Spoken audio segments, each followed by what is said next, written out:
Quando acaba a saliva, tem que ter pólvora. Senão não funciona. Você é racista, né? Sou racista. São suspeitos de espancar. A direita é violenta. Governador de São Paulo, política de segurança pública. Feita eleita, Suelen Rosim, do Patriota, ameaça de morte.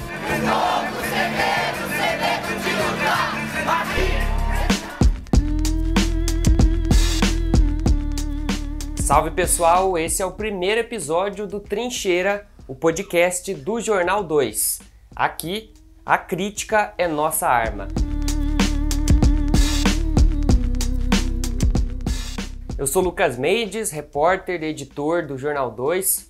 Com muita satisfação a gente inicia mais esse projeto, graças ao apoio de todas as pessoas que fortalecem o trabalho do Jornal 2. Aqui no Trincheira vamos conversar sobre política de um jeito acessível e bem explicado. E o primeiro episódio do podcast Trincheira vai falar sobre o avanço da extrema-direita no Brasil, um fenômeno presente aqui no nosso país, mas que também ocorre em outros locais do mundo. E para conversar com a gente sobre esse tema, a gente tem a presença, nesse primeiro episódio do podcast Trincheira, do Arthur Castro. O Arthur é professor de História, militante do Sindicato dos Professores do Estado de São Paulo e da OASL, a Organização Anarquista Socialismo Libertário. Grande prazer contar com a sua presença aqui. Salve, Arthur! Como é que você tá? Tudo tranquilo? E aí, Lucas, tranquilo? Tudo na paz aí? Maravilha!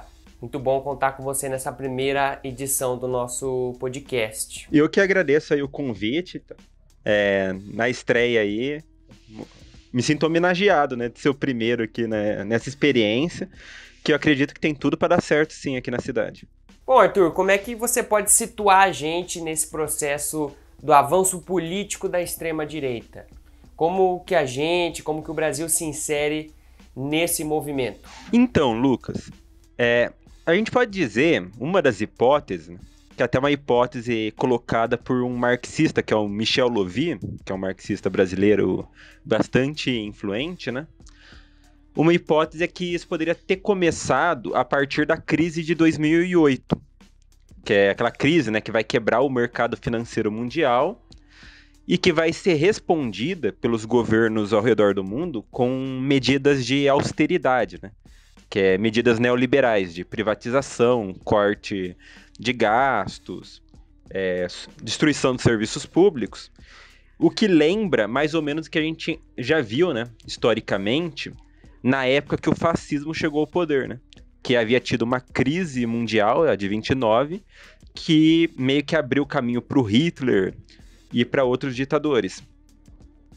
Então, meio que é possível fazer esse paralelo. É claro que isso é uma hipótese. E a gente pode dizer que o mais provável é que a gente só vá ter uma posição meio que mais correta sobre o assunto daqui a alguns anos, né? Quando a gente estiver lá no futuro olhando para trás. Mas eu acredito que é a partir daí que a gente meio que pega uma origem. E aí é importante ver uma coisa que às vezes passa batido para a maior parte das pessoas, né? Mas que nós tivemos, principalmente assim, com mais destaque, 2 movimentos de direita, um na América Latina e um no chamado, entre aspas, Primeiro Mundo, que pegou a América do Norte e Europa Ocidental, principalmente. Foram meio que esses 2 movimentos de direita que muita gente costuma tratar como se fosse algo parecido, mas que tem bastante diferenças. Um dos primeiros movimentos de direita começou aqui na América Latina e ele tem um caráter neoliberal e entreguista associado aos interesses dos Estados Unidos. Como assim, né? Como a gente sabe, a elite brasileira é uma elite predominantemente branca, descendente de português, e que meio que tem aquela herança que vem desde a escravidão, né? E isso não é muito diferente das elites aqui dos nossos países vizinhos, da Venezuela, da Bolívia, do Chile, da Argentina, que, com a diferença que eles têm origem espanhola. mas também teve sistemas de dominação étnico-raciais que atingiram, nesses outros países, principalmente a população indígena, né? No nosso foi a população indígena e a população negra. Nesse país foi mais predominantemente indígena. E essas elites, elas meio que vão se associar ao projeto liberal, primeiramente num projeto liberal mais europeu, e atualmente ao projeto neoliberal dos Estados Unidos, e vão ser muito dependentes da Bolsa de Valores lá dos Estados Unidos, Nova York, de Wall Street, dos grandes especuladores, donos das grandes multinacionais, dos bancos e tal. Então a nossa elite bem dependente desse outro grupo. No começo dessa década, já em 2009, se eu não me engano, com o golpe que teve em Honduras, que derrubaram o presidente de esquerda, o Zelaya, você passa a ter uma série de movimentações golpistas aqui na América Latina, alinhadas aos Estados Unidos, que colocava em xeque os governos de esquerda que aqui estavam no poder, né? Aqui no Brasil a gente tinha o Lula e depois a Dilma pelo PT, na Bolívia o Evo Morales, na Venezuela primeiro o Chávez e depois o Maduro, que está até hoje. Nós tínhamos a Cristina Kirchner na Argentina, então a gente tinha uma série de governos de esquerda aqui. Tem a Frente Ampla lá no Uruguai também. Sim, do Mujica. Claro, esses governos variavam bastante um do outro. Alguns tinham uma postura mais pró-mercado, mais amigos da elite burguesa, dos capitalistas e tal, que era o caso do Brasil, do próprio Uruguai, né, o Mujica. Ele era bem próximo de valores liberais e tal. Outros tinham um viés um pouco mais socialista, que é o caso atual da Venezuela. Ainda que eu tenha críticas à experiência da Venezuela, né? Mas é o caso da Venezuela e era o caso também do Evo Morales na Bolívia. Em geral, o que esses governos tinham em comum? Eles tinham uma proposta de conciliação de classes. O que é isso? Nenhum deles, mesmo o mais avançado, que é o da Venezuela, nenhum deles chegou a romper com o capitalismo, né? Eles tentaram fazer um tipo de conciliação, de garantir avanços para os movimentos sociais, para a classe trabalhadora, mas sem combater com muita ênfase a classe dominante. Alguns fizeram esse combate. Sem romper com o sistema, né? Alguns fizeram um pouco mais esse combate, como foi o Evo Morales, o Chávez e agora o Maduro, mas ainda assim, nem a Bolívia nem a Venezuela romperam com o capitalismo, né? Então o combate deles existiu, mas teve suas limitações. Já outros combateram quase nada, ou nada, né? Como foi o caso do governo do PT aqui, que a estratégia deles foi o quê? Dar dinheiro para a elite para ver se pingava nos pobres. Realmente, no começo pingou, né? Mas teve um limite até essa tentativa. E aí, quando esse limite começou a se esgotar, o que começa mais ou menos na crise de 2008, as elites, que meio que aceitavam a contragosto esses governos, né? Até que tem a crise, né, 2008 e tal, e o dinheiro começa a se esgotar. E isso vai atingir principalmente porque nesses países aqui havia uma forte dependência da exportação de commodities, né, de produtos mais básicos. Por exemplo, o Brasil dependia da exportação do agronegócio. Basicamente, todo o dinheiro do Brasil é de exportação agrícola. Sim, o pessoal que esteja nos ouvindo aí não sabe o que é commodity. A commodity é aquelas mercadorias básicas, né, primárias, que não tem nenhum grau de sofisticação e de beneficiamento. Então é tipo soja, petróleo, carvão, ferro, exatamente. Comida, né, no caso do Brasil, basicamente. No Brasil é principalmente produtos agrícolas, né, tipo carne bovina, soja. Basicamente comida, né, exportação de comida. O Chile era basicamente o quê? Cobre. Exportação de minérios, que tem bastante mineração. Na Venezuela é petróleo. Então era focado principalmente nessas exportações. Na hora que batia uma crise e a venda desses produtos caía, faltava dinheiro, o país entrava em crise. Foi o que aconteceu no Brasil, né? Teve um recuo da China, um recesso da China, né? A China meio que diminuiu a compra que ela estava fazendo da nossa exportação agrícola. O Brasil entrou em crise, porque dependia basicamente desse tipo de venda. Então, esses governos mais à esquerda estavam meio que na corda bamba, né? E uma hora a corda balançou e caíram.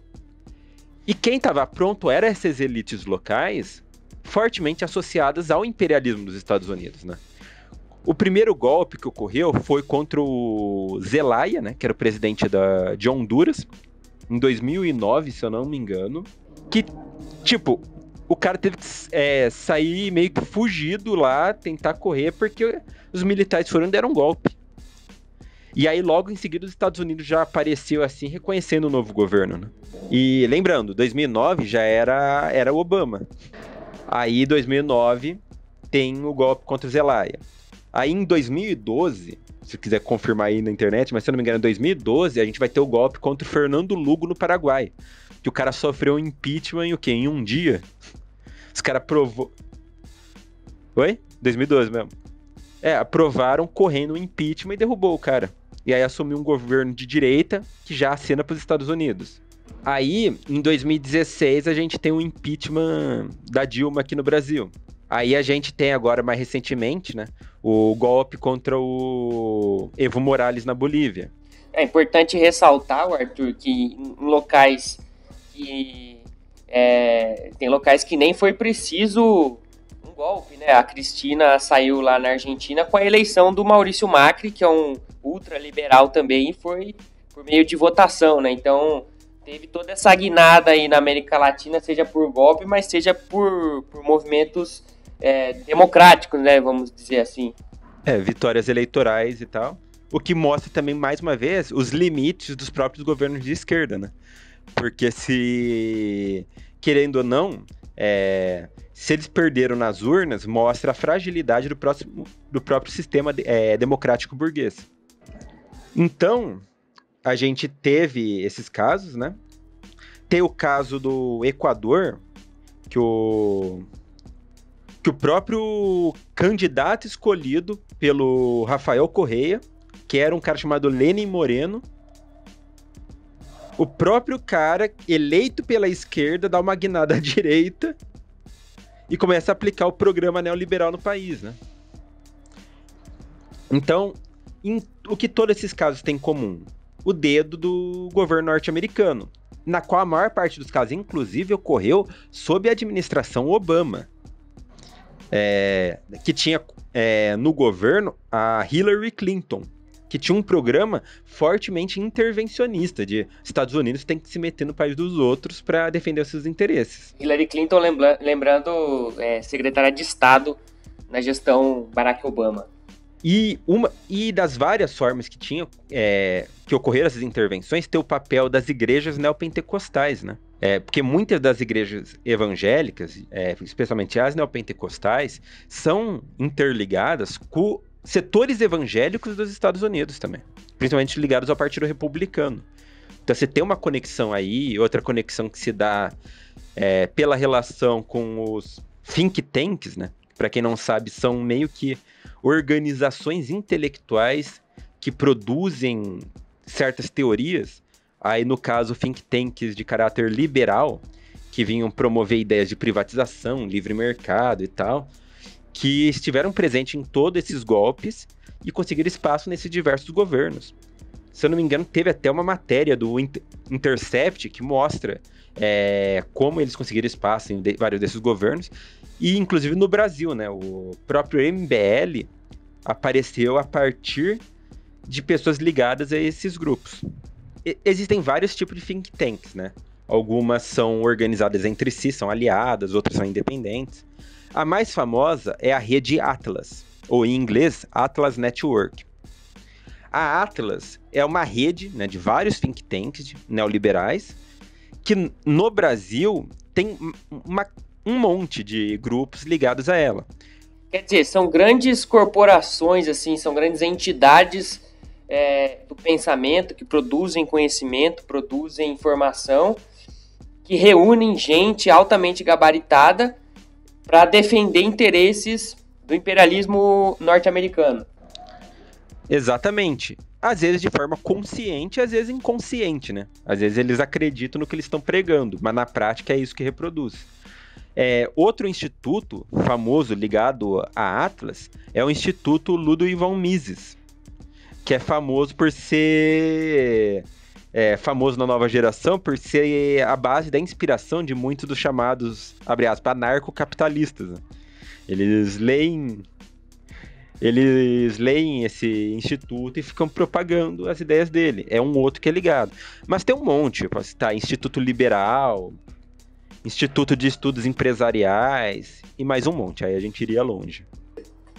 Então, Arthur, você traçou um cenário bastante interessante aí, que une economia, geopolítica, né, aqui da América Latina, como que a queda nas commodities afetou os países e como que geopoliticamente também a onda de presidentes de esquerda foi substituída por presidentes liberais alinhados com os Estados Unidos, e como que a gente chegou num cenário de grupos que avançam para além desses grupos liberais e passam a ter uma inspiração mais de extrema direita mesmo, beirando aí o fascismo ou até mesmo o nazismo. Então, aí, apesar de que alguns desses governos liberais sempre tiveram práticas que a gente poderia considerar bem de extrema direita, né? É o caso da Colômbia, que muita gente não fala, mas o governo da Colômbia, hoje, sob o presidente Ivan Duque, do Partido Conservador, é um governo que você tem chacinas quase toda semana.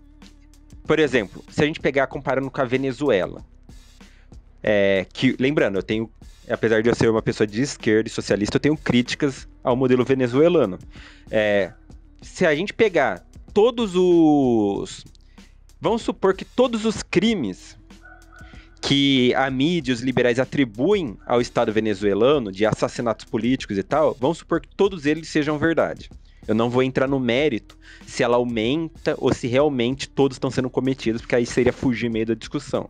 Mas vamos supor que todos eles tenham sido cometidos exatamente da forma que a direita acusa. Ainda assim, a quantidade de assassinatos políticos seria menor do que a gente tem na Colômbia. E o engraçado é que isso é apontado por notícias da própria grande mídia.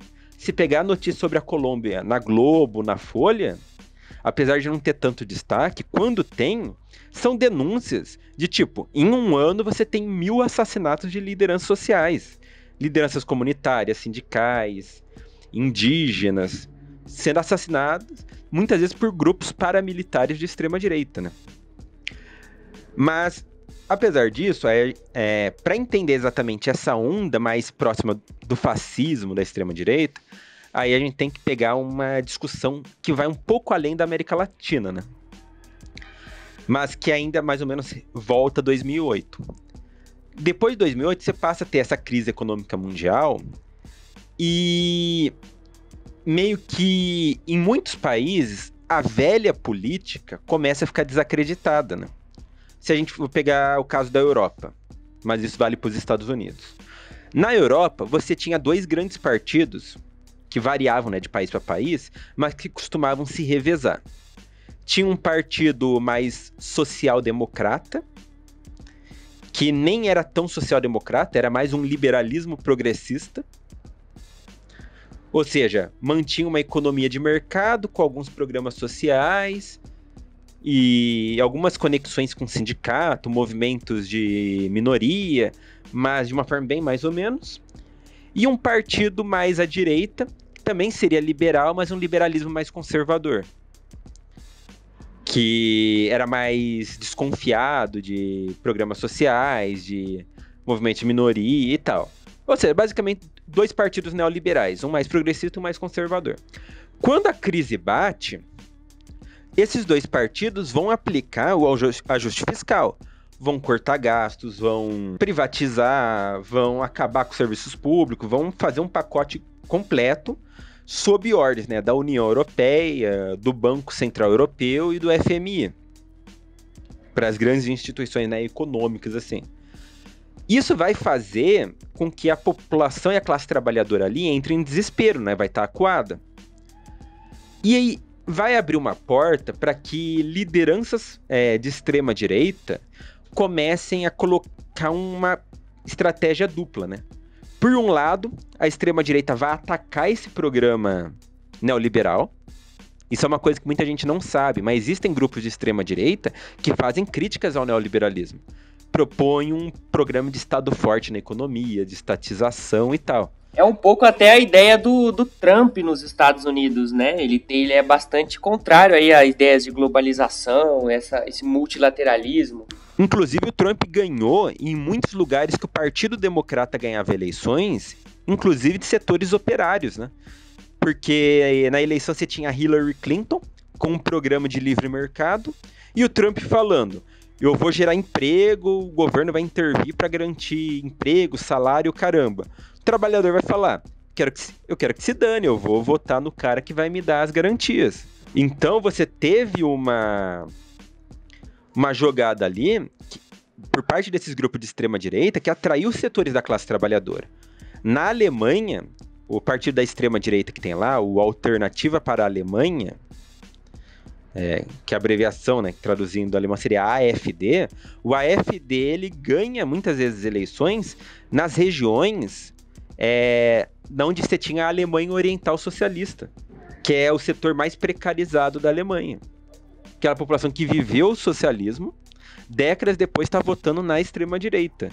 Enquanto a Alemanha Ocidental, que viveu o capitalismo todo esse tempo, acaba votando muitas vezes nos partidos mais liberais, não tanto na extrema-direita.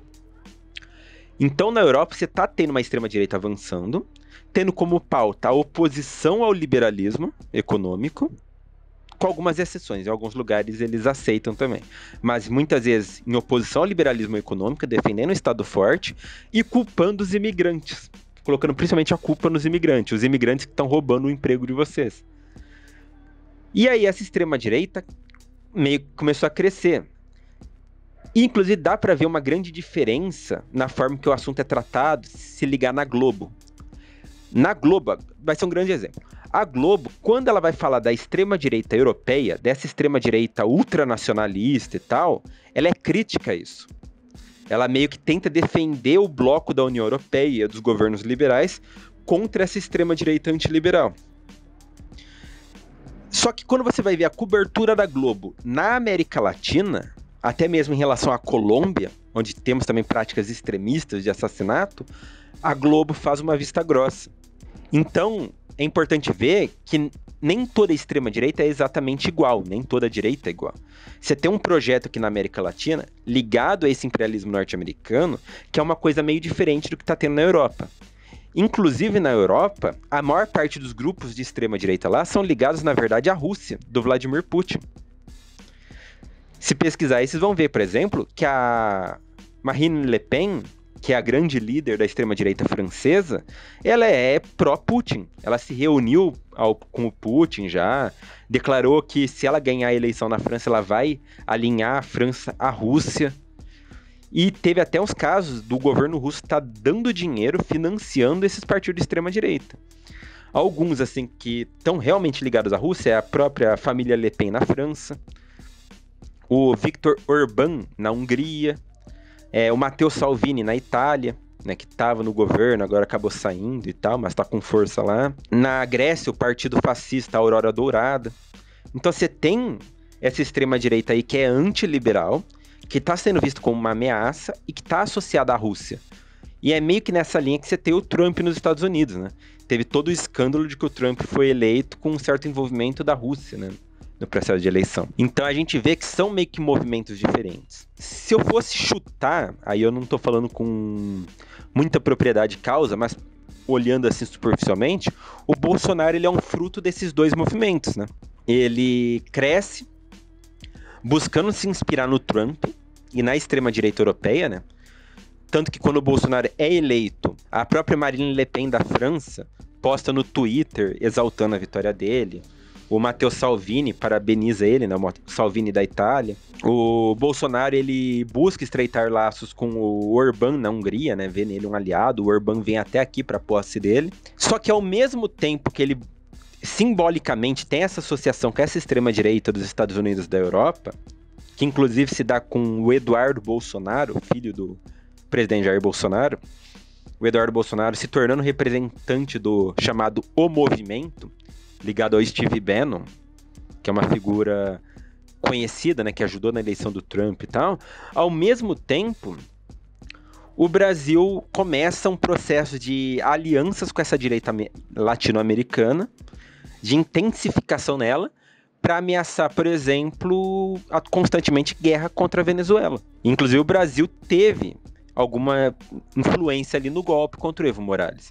Então eu diria que o Brasil, ele busca meio que se situar nesses dois avanços da direita. Ele busca uma proximidade com essa extrema-direita europeia, mas também casa perfeitamente com esse avanço da direita latino-americana, né? O Brasil, junto com a Colômbia, são os dois principais países que ficam constantemente acuando a Venezuela. E é importante mencionar, aí eu não vou entrar em detalhes, mas só mencionar, que eu foquei aqui no continente americano e na Europa, mas a gente pode ver avanços da extrema-direita no mundo todo, né? Citando, temos o Netanyahu em Israel, temos o Erdogan na Turquia, temos o Duterte nas Filipinas, o Narendra Modi na Índia.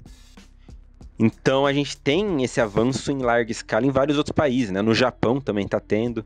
Você vê que esse movimento é uma tendência política mesmo, né? E que não está restrito só a alguns determinados espaços.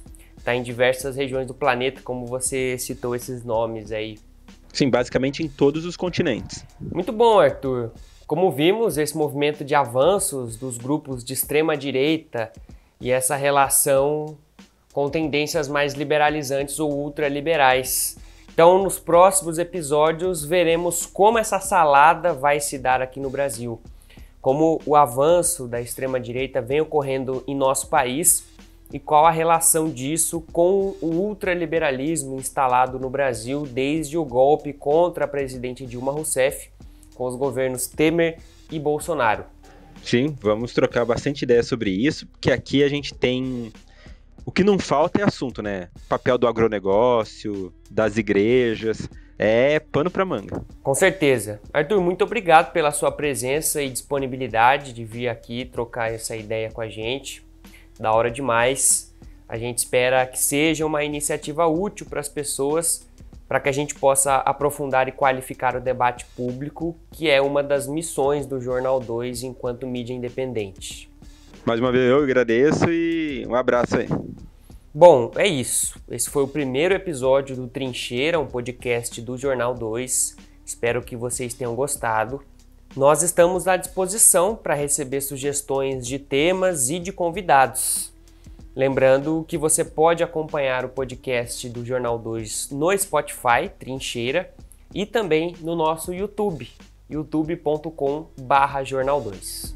É isso, até a próxima, valeu!